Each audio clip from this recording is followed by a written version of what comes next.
million Americans at risk. Exercise and healthy eating can help reverse prediabetes. Start by taking a simple 1-minute risk test at doihaveprediabetes.org. Brought to you by the Ad Council and its Prediabetes Awareness Partners. My Hometown is made possible by Anton Media Group. For more of your local community news, you may visit AntonMediaGroup.com. If you have a story to share or want information about subscriptions, you may call 516-747-8282. WHPC. And now we return to My Hometown. Welcome back to My Hometown on the voice of Nassau Community College, WHPC 90.3. Our special guests today are Kayla Buchmann, Alicia Olacirgui, and Samantha Piccone from the Hope Club at Nassau Community. Zach, you had a question. Yes, I do. Do you think that school and other daily activities have effects on someone's state of mind?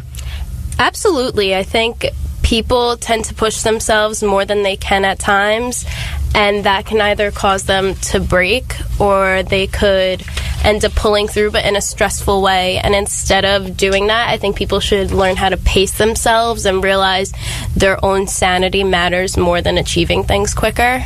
Right. Well, would you say that someone, let's say, is into athletics and does everything in athletics and stuff like that, and we can even go back to high school, or someone that's in drama or music, you would say that they would be pushing themselves maybe a little too much? Completely. Yeah. You push yourself and then you don't realize the stress you put on yourself till like you break in the end. Yeah. And you see yourself basically a self-destructive bomb that has put all this work on themselves, and now they don't know what to do because it's kind of just like a mess in front of them.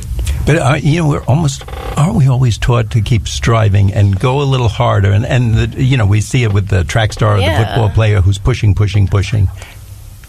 Somebody has an answer. I know it was that. No, I think Alicia. I think you can push yourself, but you don't want to push yourself to that extent, because I think we can all agree that we're doing the best we can, and we have to be acceptive of that and not really look from like other people's perspectives that like that's not enough for them to see that we're doing good. Because as long as we're doing good for ourselves, that's really all that matters here. You really have everything right in the world. I mean, you girls are very impressive in what you're saying. Honest. And that's good. All three of you girls are pretty honest about it. Yeah. I think you are very honest, and I think you're going to do very well if you stay in this field. Can you define? We hear the word stigma. What is that? What happens, and how does that play a role here? Well, the actual definition for stigma is a mark of disgrace associated with a particular circumstance, quality, or person. See, with the mental health stigma, that's also a main reason why I created this club, because there's such a stigma around mental health that these words that people say are thrown around like they have absolutely no meaning. Like, for example, if somebody was watching like a football game and their team lost, they'd be like, oh, I'm depressed. Like, there's a difference between being depressed and having depression. There's a difference between having anxiety and having actual anxiety. Like, there's just a difference. And people that say like, oh, I'm so OCD about something, like there's a very big difference between being something like that and actually having OCD. That's a great point. You really are educating. Certainly me. I don't know about Zach. Maybe he knows this stuff, or he's in some of these courses. I don't know. But no, you're educating me about it very well, because that's so true. I once stood behind McDonald's, a guy, and he got so excited that they didn't have grape jelly. I don't know. I think I would have gone with the orange jelly or the strawberry jelly or whatever else they had. You know, there's big things that could ruin your day if you lose your job or someone gets sick, or etc. But I wasn't really too worried about the grape jelly. I think he got over it. I think when it comes to like a stigma, your word is your power. Like, what you say, people will remember. So like, you can say you didn't mean, oh, I'm so depressed. You can say, oh, I didn't mean that in that sense. Well, if you didn't mean it, then you shouldn't have said it to begin with. You know, all day, Zach, I'm going to think of this. And when I say something like that, oh, I'm so mad. Am I really mad, or am I just angry? Think about or it. am I just upset? In the moment. Exactly. You're right. No, but to use the right words and not make fun. In a way, it's almost diluting someone who really has that disease. And it's not like you're intentionally making fun of someone, but like people around you, you don't know what they've been through.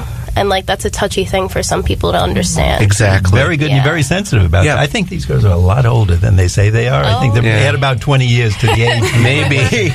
That's the funny thing. But what I like, and Alicia, I love what you said that, about the anxiety and depression, but everyone deals with anxiety sometimes every single day. Yeah, and some people get depressed, but we're talking about like manic depression where they can't really do much, and it's really upsetting. My question is, what positives do you think will come out of bringing to the surface things people may not feel comfortable with discussing? Would you go into detail about other things that go along with mental illness? What do you mean by that? Well, effects of it. Well, I think from personal experience, the more you are intuitive with yourself, the more you have for an understanding with those around you. So, like, personally, I went through anxiety and a lot of depressional states of minds when I was in high school.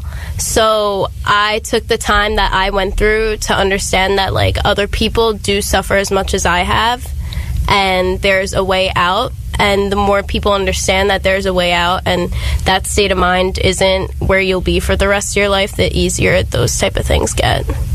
You know, I'm sorry, Kayla, did you want to say something, or Sam? Did I cut you off? Okay, I thought you went to say something. No. I'd like to let our audience know, I know you did in the first part of the show, but if someone is here at the school or would like to know more about this, especially the teachers, professors, and maybe even the adjuncts who may just come for one or two courses, could you tell us where to go, how to get in touch with you? Sure. We meet in Building G in room 335. We're on the third floor. You could email me at ncchope@gmail.com, and we also have an Instagram account. It's NCC Hope, and we post all our upcoming events there and when we are meeting. And we'll ask you if we have time to give that again at the end of the show.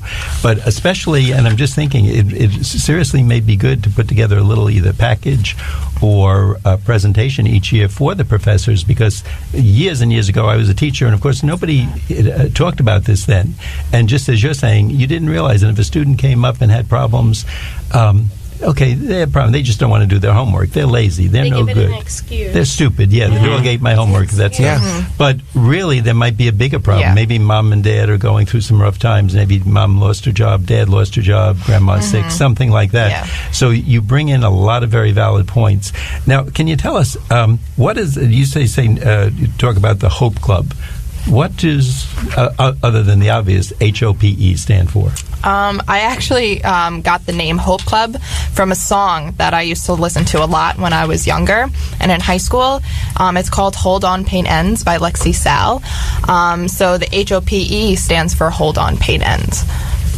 Very cute. Wow. Very, very appropriate. Thank you. Very good. These guys, they get better and better. They do. I'm very smart. impressed. I'm going to move away from them soon. Yeah, you might need to lean towards me, Bill, and I'm a little worried about that. I don't like that either, so go ahead. How long did it take for you to create the club, Kayla? Oh, okay. It took about, I started it in the fall, so it took a little bit to get rolling, but I honestly don't think that this club is ever going to stop being processed. It's going to take, I hope it just keeps going. Like, I hope it gets more word out. I don't want it to just be a club where it disappears after a couple years. I want this to be a club that stays on campus. Right, but one very important thing about mental illness is that it evolves. A lot of people are learning about it more every single day. Yeah. Let's go back 100 years where people would go back, they would call it insane asylums. Yes. And you would never hear that term anymore. Exactly. So the terms are evolving because people are learning more and more and more, and I think it's great to learn something like that. Agree. I think just like mental illness, this club shouldn't dim out, because mental disorders and mental illness won't dim out. Like, people are being born every day with those type of problems that they don't understand, and I think it's good to have a club on campus that people can go to when they don't really understand themselves and those around them. I'm just wondering, girls, how are you finding the club now that it's set up? Is this something people are attaching to, coming in? Is it grow? I mean, we all want to feel it's growing, or are they staying away from it, or is it just not of interest? I think more or less people are coming in way more this semester than last semester. We had little groups to begin with, and now it's kind of expanding. And I think with time, people will understand that, like, a mental illness isn't something that can be avoided. So it's rather better to be discussed and understood first. And again, a very good point. And I just created something that I thought of, mental illness. people in labs are creating, vaccines to eradicate diseases, you can't get rid of mental illness. You can't. It's going to stay forever, right? For generations to come, right? Yeah, so mental illness, you live with your whole life, but there's ways to cope, to understand yourself better. Definitely speak out with other people, like we were saying earlier. Art is a huge thing, just to understand yourself, express yourself. It just makes it a lot better experience, like a little bit easier on yourself. A lot of people write, like poetry, they draw. Understanding yourself is a huge thing because you are living with yourself for your whole life, and now you have this with you because the diagnosis doesn't define who you are. It's just a piece of you. So to understand that it's going to be with you for your whole life, you kind of have to learn about it, learn about yourself, and make it work, Ladies, have you experienced any situations where someone came up to you and said, "You really saved me," and Kayla's nodding her head and Alicia is smiling, so I'm having a feeling that you did something that makes you feel really good. Well, I think since I've more or less understood myself, I've brought out the greater good in myself, which has been seen by others as such a beautiful experience. So here and there, I'll get messages from people that thank you so much for what you've done. It's not viewed to me as a big deal, but what I say is so empowering to others. So it makes it worthwhile that I've grown to understand myself, so people can also understand themselves. Well, I think we always neglect to see in ourselves things that come to us easily, and it looks like you ladies have picked that up easily and very sensitive to it. But if you're good at hitting a tennis ball, you think everybody can do that, or dancing. You don't applaud yourself for the things that you're really good at. Exactly. And you should. Yes. Kayla, you look like you were going to say something on that. Well, just like what Alicia said, it's nice to get messages, but at the same time, I'm just doing it because I'm understanding myself. On my Facebook page, I like to talk openly about mental health, and I do get bad feedback, but at the same time I also get really good feedback, and people tell me that because of me they could share their story, or it could be the little things, and it's really rewarding. So here you are just starting college, and you've already done so much for people, the three of you, so that has to feel really good. Once again, ladies, before we wrap up the show, would you tell us if someone wants to know more about this, if they want to join the club or just meet you and learn more, where do they go? How do they get in touch? We're located during club hour on Tuesdays and Thursdays from 11:30 to 12:30 in room G335, which is right down the hallway from Dr. Corman's office. And you said G as in George, right? G as in George. Okay, 335. I got it.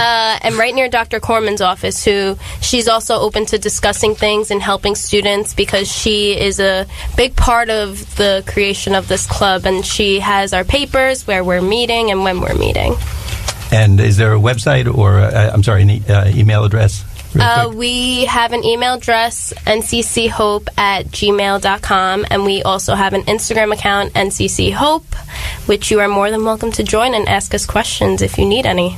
Thanks so much for being with us today. I'm Bill Horan, along with Zach Turkel. We'd like to thank our special guests, Kayla Buchmann, Alicia Olacirgui, and Sam Piccone from the Nassau Community College H.O.P.E Club. Thanks for listening to My Hometown.